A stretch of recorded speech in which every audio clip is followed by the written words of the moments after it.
Sir. வணக்கம் ஐயா. சொல்றா மச்சான், அதெல்லாம் ஒண்ணு இல்லடா, பாத்துக்கலாம். சரி சரி. ஹாய் மதன். டேய் ஒரு நிமிஷம். Hi uncle.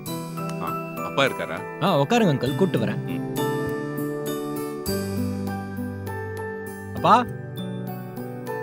அப்பா.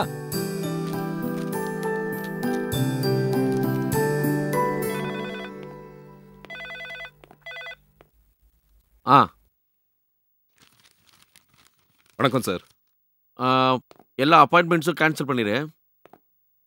எல்லாரையும் ஆஃபீஸ்க்கு வர சொல்லிடு. 11 o'clock வர சொல்லு. Okay sir. இப்போதான் எனக்கு ரொம்ப நிம்மதியாக இருக்கு கருணா. இந்த கேஸ்லேருந்து வெளியில் வர முடியாதுன்னு நான் ரொம்ப பயந்துட்டேன். நியூஸ் தெரிஞ்சதும் இண்டஸ்ட்ரியில் இருக்கிற நிறைய பேர் என்னை பற்றி அசிங்கமாக பேச ஆரம்பிச்சிட்டாங்க. மதன் இண்டஸ்ட்ரீஸ் கதை முடிஞ்சதுன்னு என் எதிரியெல்லாம் பார்ட்டி வச்சு கொண்டாட ஆரம்பிச்சிட்டாங்க. ஐயா, மீதி வாழ்க்கையை ஜெயிலில் தான் கழிக்கணும்னு எனக்கே ரொம்ப கவலையாயிடுச்சு. ஆனால் நீ தெளிவாக பிளான் பண்ணி என் மானத்தையே காப்பாற்றிட்டியா. ரொம்ப தேங்க்ஸ். உட்காரையா. சார், எனக்கு எதுக்கு சார் தேங்க்ஸ் எல்லாம்? உங்ககிட்ட பணம் இருக்கு, என்கிட்ட அதிகாரம் இருக்கு. இது ரெண்டும் ஒட்டி பிறந்த ரெட்டை குழந்தை மாதிரி. ஒருத்தருக்கு ஒருத்தர் உதவியா இருக்கிறது தான் நமக்கு நல்லது. அரசாங்கம் எனக்கு பதவியை கொடுத்து சம்பளமும் கொடுக்குறாங்க. அவங்க கொடுக்குற சம்பளத்தை வச்சு நான் வாழலாம். ஆனா நான் நினைச்ச மாதிரி வசதியா வாழ முடியாது. இன்னைக்கு காரு, பங்களா, எஸ்டேட் எல்லாம் வச்சிருக்கேன்னா அதுக்கு உங்களை மாதிரி பெரிய மனுஷங்க தான் சார் காரணம். இதுக்கு நான் என்னைக்குமே நன்றி விசுவாசமா இருப்பேன் சார். யோ, இந்த விசுவாசம் தான் ஐயா உங்ககிட்ட பிடிச்சிருக்கு. துரோகம் பண்றது, நம்ப வச்சு கழுத்தறுக்கிறது, குள்ளநரித்தனமா யோசிக்கிறது, எல்லா கிரிமினல் வேலையும் உனக்கு நல்லாவே வருதுயா. ஆட்டு பந்தைக்கு ஹோனாயை காவல் வச்ச மாதிரி உன்னை போய் போலீஸ் டிபார்ட்மெண்ட்ல வச்சிருக்காங்க பாரு. அதான் எனக்கு வேடிக்கையா இருக்கு சார். என்னை விட பெரிய கிரிமினல்ஸ் எல்லாம் அரசியல்ல இருக்கும்போது நான் அதிகாரத்தில் இருக்கிறது தப்பில்லையே சார். அதுவும் சரிதான். இந்தா, என்ன சார் இது? திறந்து பாரியா.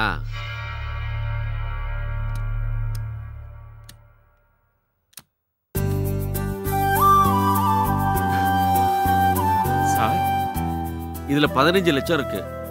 உனக்கு தேவையானதை எடுத்துக்கோ. இந்த விஷயத்துல யாரெல்லாம் உதவியா இருந்தாங்களோ அவங்களையும் கவனிச்சிரு. செஞ்ச உதவிக்கு கூலி கொடுத்தாதான் நாளைக்கு திரும்ப அவங்ககிட்ட போய் நிக்க முடியும். சார், நான் இதை எதிர்பார்க்கவே இல்லை சார். இந்த வேலைய நான் உங்களுக்காக மட்டும் செய்யல. இந்த கேஸ்ல நானும் மாட்டிருக்கேன். இதுல என் சுயநலமும் இருக்குல்ல. அப்படின்னா இந்த பணம் வேணான்றியா? திரும்ப கொடுத்துரு சார். பயப்படாதியா, இந்த அமௌண்ட் உனக்கு தான். கேஸ்ல இருந்து காப்பாத்தி நீ என்ன சந்தோஷப்படுத்துற, பதிலுக்கு நான் உன்னை சந்தோஷப்படுத்துறேன். அவ்வளவுதான். ரொம்ப தேங்க்ஸ் சார். சரி, உட்காரு.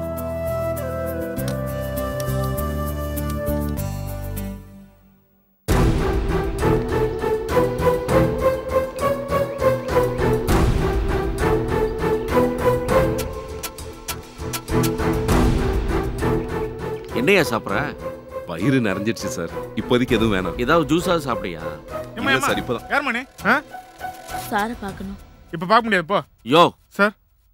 நீ போயா. சரிங்க சார். நீ உள்ள வாமா. வணக்கம் சார். என்னம்மா, உன் பொண்ணு பத்திரமா இருக்கல்ல? என் பொண்ணு பத்திரமா தான் இருக்கா சார். ஆனா என் புருஷனை அநியாயமா பைத்தியக்கார ஆஸ்பத்திரியில கொண்டு போய் விட்டுட்டீங்களே சார். வேற என்னமா பண்ணுவாங்க? நீயே கூண்டுல ஏறி என் புருஷன் ஒரு பைத்தியக்காரன் சொல்லிட்டேன். அங்க பைத்தியக்காரன மென்டல் ஹாஸ்பிட்டல் கூட்டிட்டு போகாம மெடலா குத்துவாங்க.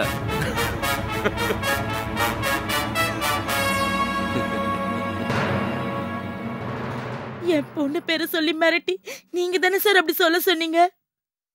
பொய் சாட்சி சொன்னா அவருக்கு எந்த பிரச்சனையும் வராம பாத்துக்கிறேன்னு நீங்க தானே சார் சொன்னீங்க. உண்மைதாமா, நான் சொன்னேன், மறுக்கல. ஆனா உன் புருஷன் மென்டல் ஹாஸ்பிட்டலுக்கு அனுப்பணும்னு கோர்ட்டை முடிவு பண்ணதுக்கு அப்புறம் நான் என்னமா பண்ண முடியும்? கோர்ட்டு தீர்ப்பை மதிக்காம இருக்கிறது சட்டப்படி தப்புமா? எங்களாரையும் தூக்கி உள்ள போட்டுருவாங்க.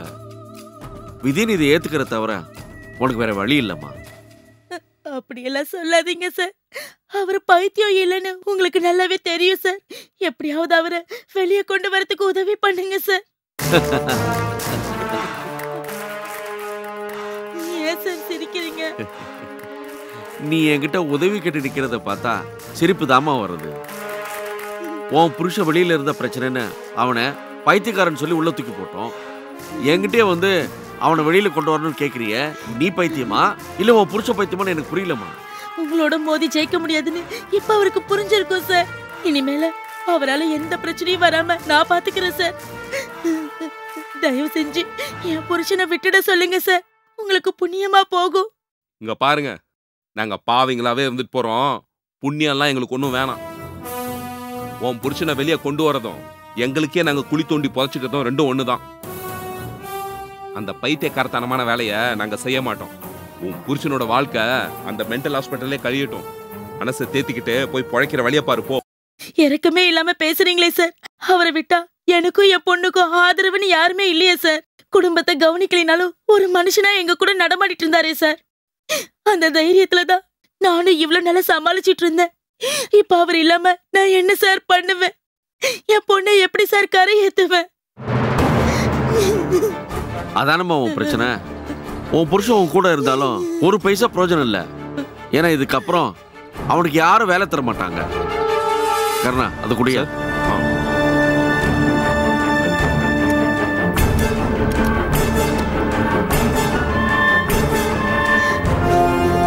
நான் பரத்துறேன். சரிங்க சார். அவன் இருந்தாலும் சம்பாரிச்சு கொடுக்க முடியாத அமௌண்ட்டை நான் உனக்கு தரேன். என் கம்பெனிலேயே ஒரு பெருக்கிற வழியோ கூட்டுற வழியோ நான் தரேன். அதை வச்சுக்கிட்டு உன் குடும்பத்தை நடத்து. இந்தா இங்க பாருமா, வாங்கிக்கோமா. உன் புருஷன் சாருக்கு ஜெயில் தண்டனை வாங்கி கொடுக்கணும்னு நினைச்சான். ஆனா சாரோட நல்ல மனசு அதெல்லாம் மறந்துட்டு உனக்கு பணமும் கொடுத்து அவரோட கம்பெனிலே உனக்கு வேலை தரான்னு சொல்றாரு. பணத்தை வாங்கிட்டு இடத்த காலி பண்ணுமா. வாங்கிக்கமா. உன் பொண்ணை நல்லபடியா படிக்க வச்சு கல்யாணம் பண்ணி கொடு. வாங்கிக்கோ. பணத்தை கொடுத்து என்ன வேலைக்கு வாங்க பாக்குறியா?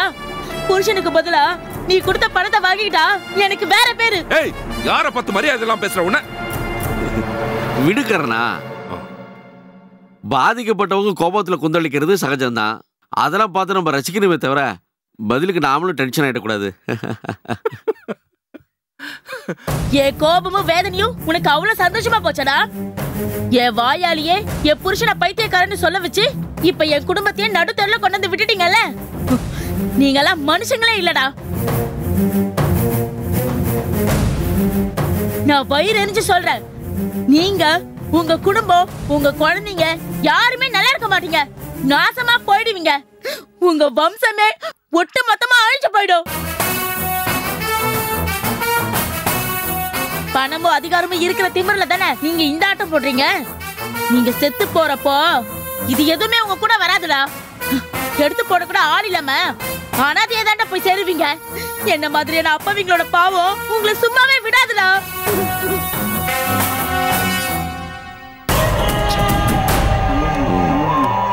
கர்ணா சார்.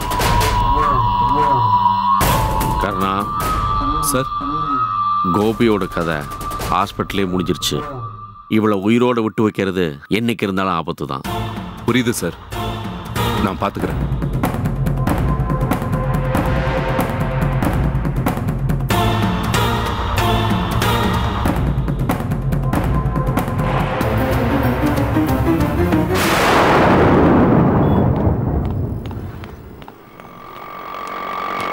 Auto auto.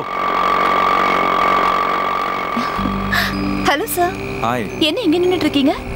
ஆட்டோக்காக வெயிட்டிங். வீட்டுக்கு வரல? இல்ல, ஒரு கிளையண்ட்டை மீட் பண்ணலான்னு வந்தேன். அவரை பார்த்துட்டு வீட்டுக்கு வரலான்னு பிளான். ஆஃபீஸுக்கு டைம் ஆயிடுச்சுங்கிறதால அப்படியே கிளம்பிட்டேன். ஆமா, நீங்க மட்டும் தனியா வர்றீங்க? உங்க மேடம் வரலையா? இல்ல, ஏதோ செமினார் இருக்குன்னு சொல்லி மேடம் முன்னாடியே கிளம்பிட்டாங்க. ஓ. ஆமா, அக்கா எங்க சார்? வீட்ல இருக்காங்களா இல்ல ஆபீஸ் கிளம்பிட்டாங்களா? அவளுக்கு 10 மணிக்கு தான் ஆஃபீஸ். பொறுமையா தான் கிளம்புவா. ஒரு பைக் வாங்கிக்கலாம்ல சார்? எதுக்கு இப்படி ரோட்ல எல்லாம் ஆட்டோக்காக நின்னுட்டு இருக்கீங்க? அக்காவையும் டிராப் பண்ணிட்டு அப்படியே நீங்களும் ஆபீஸ் போயிடலாம்ல? அவ கம்பெனி பஸ்ல போயிடுவா பூஜா. மும்பைல எனக்கு பைக் இருக்கு. அதை ட்ரெயின்ல புக் பண்ணி இங்க கொண்டு வரணும். அதுக்கு நேரம் இல்லாம அலைஞ்சிட்டு இருக்கேன். சரிங்க சார், நான் கிளம்புறேன். ஒரு நிமிஷம். காலேஜுக்கு எப்படி போவீங்க? பஸ்ல தான். எதுக்கு பஸ்ல போய் கஷ்டப்படுறீங்க? என் கூட ஆட்டோல வந்துருங்க. இல்ல சார், பரவாயில்ல, நான் போய்க்கிறேன். நீங்க வேற ரூட்டு, நான் வேற ரூட்டுனா பரவாயில்ல. உங்க காலேஜ் தாண்டி தானே நான் போறேன். நீங்க ஆட்டோல வர்றதுனால எக்ஸ்ட்ரா டிக்கெட்னு பணம்லாம் வாங்க போறதில்ல. அப்புறம் ஏன் யோசிக்கிறீங்க? உங்களை அடிச்சு சாப்பிட்றதுக்கு நான் சிங்கமும் புலியோ இல்லைங்க. உங்களை மாதிரி மனுஷன்தான். என் கூட பயப்படாம வாங்க.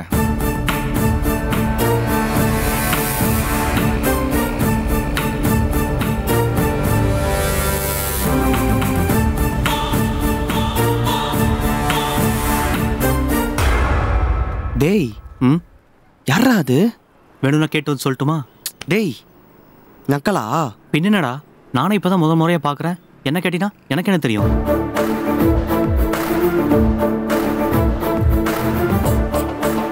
இப்படி ஜாலியா சிரிச்சு பேசிட்டு இருக்கிறத பார்த்தா உனக்கு அவன் தான் வில்லன்னு நினைக்கிறேன். டேய், என்னடா சொல்ற? மச்சான், அந்த ஆளு உன்னை விட ஹேண்ட்ஸமா ஸ்மார்ட்டா இருக்கான்டா. என்னதான் ஃப்ரெண்டா இருந்தாலும் சில சமயம் உண்மையை சொல்லிதான் ஆகணும் மச்சான். பூஜா உன் லவ்வை ஏத்துக்க மாட்டேன்னு சொல்லிட்டா. ஆனா அங்க பாரு, ஒரு மேன்லியான ஆளோட சிரிச்சு க்ளோஸா பேசிட்டு இருக்கா. எல்லாத்தையும் கூட்டி கழிச்சு பார்த்தா அவன் தான் அவளோட லவ்வர்னு எனக்கு என்னமோ டவுட்டா இருக்கு. டேய், கையிடுறா. என்னமோ உன் ஆளை நான் லவ் பண்ண மாதிரி சொல்ற. முடிஞ்ச அவன் சட்டை போய் பிடிடா. சட்டையை பிடிக்கிறது என்னடா? அவன் மட்டும் அவளை லவ் பண்றான்னு தெரிஞ்சதுன்னு வை, நாஸ்தி பண்ருவேன். அதுக்கு முன்னால அவன் யாரு, அவங்களுக்குள்ள உண்மையான ரிலேஷன்ஷிப் என்னன்னு எனக்கு தெரியணும். அதை நீ தான் விசாரிச்சுட்டு வந்து சொல்ற.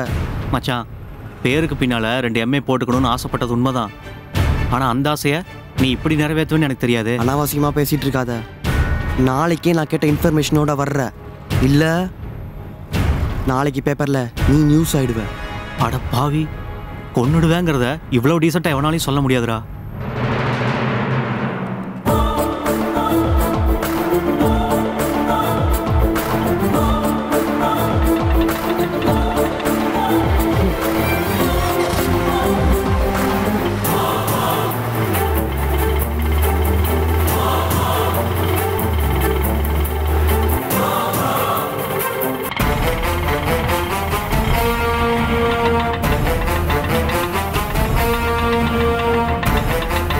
என்னாச்சு சார்? ஏன் இங்கே நிப்பாட்டிட்டீங்க? ஒரு மாதிரியா இருக்கு. ஜூஸ் சாப்பிட்டு போலாமா? காலேஜுக்கு டைம் ஆயிடும் சார். அதெல்லாம் லேட் ஆகாது. வாங்க வாங்க.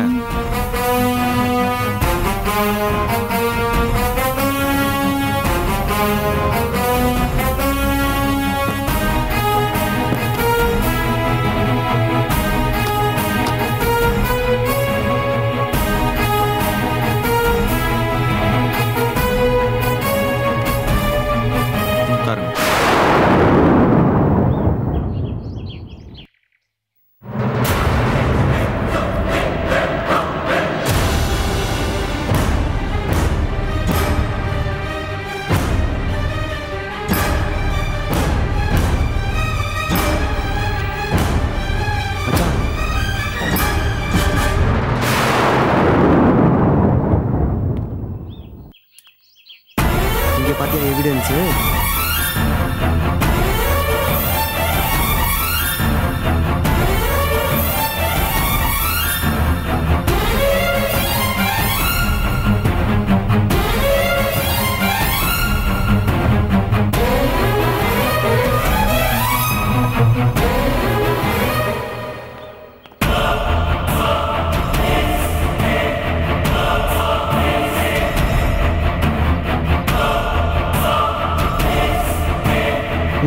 நீ செத்தடி.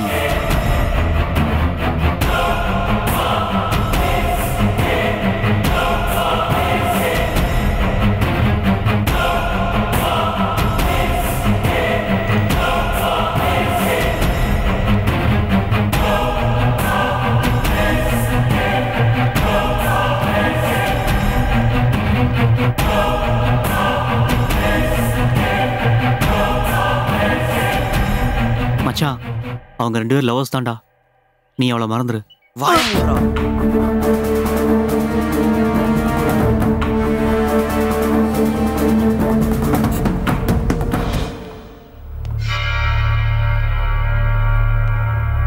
கோபி, கோபி, எழுந்துரு கோபி. கோபி, நான் சொல்றத கேட்டு பதட்டப்படாத, மனசை தேத்திக்க. உன்னோட மனைவி தூக்கு மாட்டிட்டு செத்து போயிட்டாங்க. வருத்தப்படாத. நீ உடனே வீட்டுக்கு கிளம்பி போய் ஆக வேண்டிய காரியத்தெல்லாம் முடிக்கிறதுக்காக உனக்கு 3 நாள் பர்மிஷன் கொடுத்துருக்காங்க. நீ போயிட்டு எல்லா காரியத்தையும் முடிச்சுட்டு திரும்பவும் இங்கே வந்து சேர்ந்துரு. போயிட்டு வா.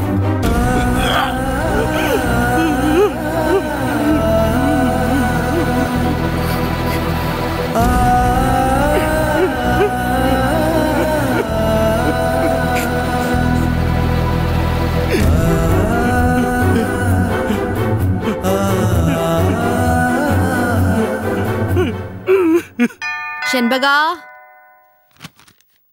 செண்பகா. ஓ, கடைக்கு போயிருக்காளா? அவ இல்லாத நேரமா பார்த்துதான் யாராவது வருவாங்க.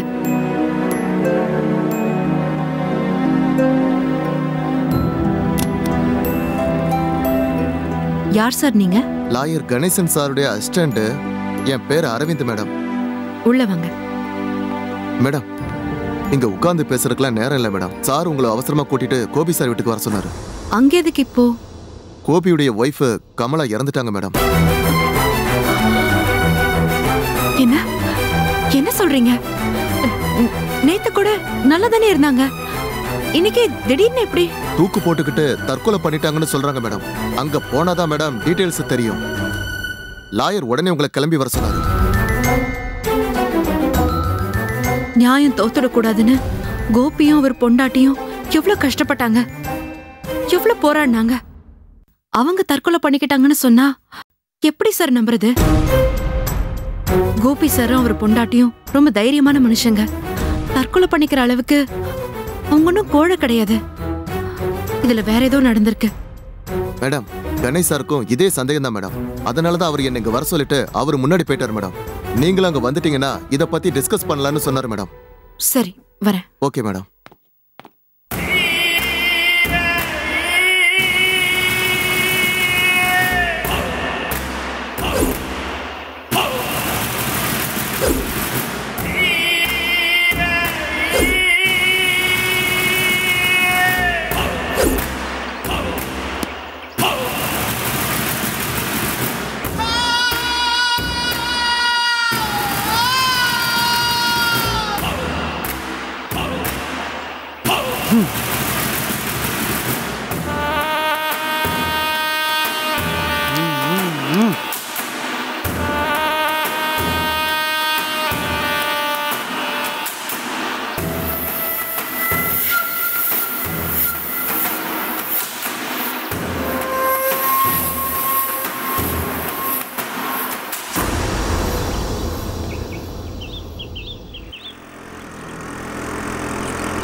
டேய், உன்னதாண்டா ரொம்ப நேரமா எதிர்பார்த்துட்டு இருந்தேன். எதுக்குடா மச்சான்? சரக்கு வாங்கிட்டு வரணுமா? டேய், என்னடா? குளிக்கு கொலை செய்கிற ஆள் யாருன்னா உனக்கு தெரியுமா? அது உங்க அப்பா கிட்ட கேளுடா. அட்ரஸ், ஃபோன் நம்பர் கொடுப்பாரு. முடிஞ்சா என்ன, அவரே கூட்டு போய் இன்ட்ரோவே கொடுப்பாரு. டேய், கிண்டல் பண்றியா? பின் என்னடா, இவ்வளோ நாளா சைட்டு, அவுட்டிங்கு, டேட்டிங்கு, லவ்னு ரொமான்டிக்காக சுற்றிட்டு இருந்த. இப்போ என்னன்னா வெட்டு குத்துன்னு வயலண்டா இறங்குற. என்னடா பண்ண சொல்ற? பூஜா எல்லாம் எனக்கு வாழ்க்கையே இல்லடா. ஐ மீன் மேட்லி லவ் வித் பூஜா. டேய், இதே டைலாக் நீ எத்தனை பொண்ணுகிட்ட சொல்லியிருக்க? உண்மைதான்டா, நான் இல்லைன்னு சொல்ல. அவங்க எல்லாரையும் விட பூஜா சம்திங் ஸ்பெஷல் டு மீடா. அவ ஒன்றும் அப்படி பேரழகியோ ஏஞ்சலோ இல்லை. ஆனால் அவகிட்ட இருக்கிற ஏதோ ஒன்று என்னை ரொம்ப டிஸ்டர்ப் பண்ணுதுடா. அவள் என்னை டோட்டலாக பைத்தியமாக்கிட்டாடா. காலையில் எழுந்துக்கிற செகண்ட்ல இருந்து ராத்திரி படுக்கிற செகண்ட் வரைக்கும் பூஜா பூஜான்னு அவன் நினைப்பாவே இருக்குடா. என்னால் என் மைண்டை சுத்தமாக டைவர்ட்டே பண்ண முடியலடா. தூங்குறப்ப கூட அவள் தான் கனவுல வந்து டார்ச்சர் பண்ணுறாடா. அவள் மட்டும் எனக்கு கிடைக்கலன்னு வச்சுக்கோ, நான் செத்துருவேன்டா.